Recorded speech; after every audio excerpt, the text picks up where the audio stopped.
পথে পথে ধুলি হয়ে রয়ে যাব এই কামনা, আর কিছু না।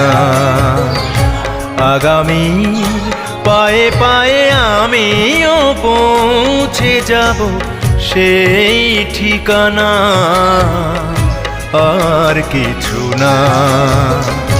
ধরণীর পথে পথে ধুলি হয়ে রয়ে যাব এই কামনা, আর কিছু না।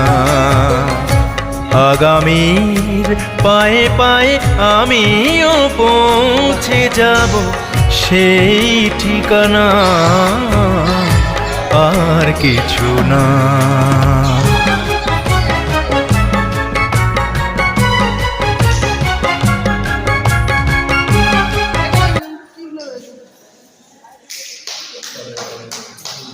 बढ़िया आइडिया